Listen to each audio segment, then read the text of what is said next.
Sylvia worked as a cashier in a large shopping mall on the outskirts of a bustling city. It was a specials day, and the store was bustling with people trying to take advantage of the discounts. The flow of customers was constant, and the sound of carts scraping across the floor, lively conversations, and the sound of cash registers ringing filled the air. Before continuing, subscribe to our channel and activate the bell so you don't miss any of our stories. As she was checking out a customer's items, Sylvia noticed an elderly gentleman approaching the register with an uncertain step. The man, named Giovanni, was wearing worn clothes and had an expression of great concern. When his turn came, he turned to Sylvia with a trembling voice, explaining that he had forgotten his wallet at home and that he did not have enough money to pay for the goods she had chosen. There was something authentic in his voice, which conveyed sincerity and a deep sense of embarrassment. Without hesitation, Sylvia decided to help him. While some customers behind him cast impatient glances, she opened her purse, took out the necessary money, and paid the full amount of Giovanni's shopping. "Don't worry, sir," she said with a reassuring smile. "You can give it back to me when you can. I'm sure you're an honest person." Giovanni, moved to tears, thanked Sylvia repeatedly. With trembling hands, he took a piece of paper and wrote his name and address, handing it to Sylvia as a sign of trust. However, Sylvia's gesture did not go unnoticed by his colleagues. Some of them, having witnessed the scene, began to make critical comments among themselves. "That's a risky move," one of her colleagues said, shaking his head. "You can't be too confident these days." Another colleague added sarcastically, "I think that old man is just trying to pass himself off as a poor guy to screw us all over." Sylvia clearly heard those comments, but instead of letting them influence her, she approached Giovanni again, put her hand on his shoulder, and said gently, "Don't worry about what they say. Their words have no value." Later, when the frenzy of the day had calmed down and the mall was almost empty, the store manager called Sylvia into his office. His face was serious, and his eyes revealed some concern. "Sylvia," he began, "I heard what happened today. Is it true that you used your money to pay for a customer's groceries?" Sylvia, keeping a calm expression but with a hint of sadness in her eyes, confirmed.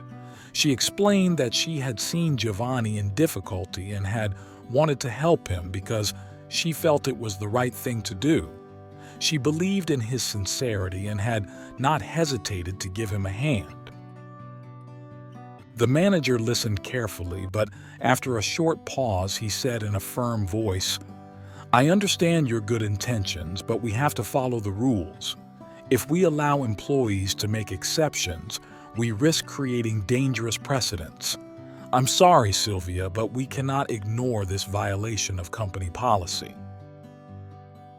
Despite his understanding of the situation, the director decided to fire Sylvia, arguing that while he appreciated her generous gesture, he could not allow it to happen again. Sylvia left the office with a heavy heart, knowing she had lost her job, but also convinced that she had done the right thing. Back home, Sylvia felt disheartened. When she opened the door of the modest apartment she shared with her mother, Carla, and her 9-year-old daughter, Sarah, the weight of the day weighed on her. She knew she would have to tell them the sad news, and the thought of disappointing them tormented her. That job represented a fundamental economic security for their family.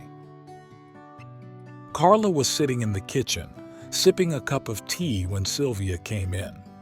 "How was your day, dear?" her mother asked fondly. Sylvia hesitated for a moment, searching for the right words, then with a deep sigh said, "Mom, I lost my job today." Carla looked at her surprised and worried. "What happened?" she asked, trying to hide her anxiety. Sylvia told her everything from the gesture she made to help Giovanni to the reaction of her colleagues and her subsequent firing. While she was talking, Sarah, who had been playing in her room, came out and, hearing the conversation, approached her mother with concern. "Mom, you did the right thing," Sarah said, hugging her tightly. Even Carla, though worried about the future, couldn't help but be proud of her daughter. "Sylvia, you have a heart of gold," she said in a sweet voice. "We'll find a way to get through this." As they tried to find some comfort, the home phone rang, breaking the silence. Sylvia answered, a little surprised to see that the number was unknown. On the other end of the line, a calm and kind voice introduced itself. "Good evening. I'm Luca, the son of Giovanni, the man you helped today." Sylvia was surprised and intrigued. "Oh, hello, Luca. How's your father?" she asked. "My father is fine, thank you. He was very touched by your gesture and told me everything. I also heard that you lost your job because of what happened, and I'm very sorry," Luca replied sincerely. Sylvia, trying to play it down, said, "Don't worry, Luca. I did what I thought was right." But Luca insisted, "I want to give you back the money you spent on my father. It's the least we can do." Sylvia accepted, giving him her address.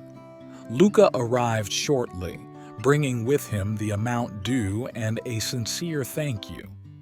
Sylvia invited him to stay for a coffee, and as they talked, Luca noticed how genuine and altruistic she was. After a few minutes of conversation, Luca decided to reveal something he hadn't said before. "Actually, Sylvia, I'm the owner of the mall. Today I was there to evaluate how things were going." Sylvia was speechless. "Really? I never would have imagined it," she exclaimed in surprise. Luca smiled and continued, "I was very touched by your gesture. We have a vacancy for a customer service manager, and I believe you are the perfect person for that role. You are someone who can be trusted." Sylvia, her heart overflowing with gratitude, accepted the offer, knowing that this new opportunity could change her family's life. What had started as a simple gesture of kindness had turned into an extraordinary opportunity. Sylvia's gesture demonstrated that sometimes doing the right thing can open unexpected doors and lead to wonderful results. And you, what would you have done in Sylvia's place? Tell us in the comments below.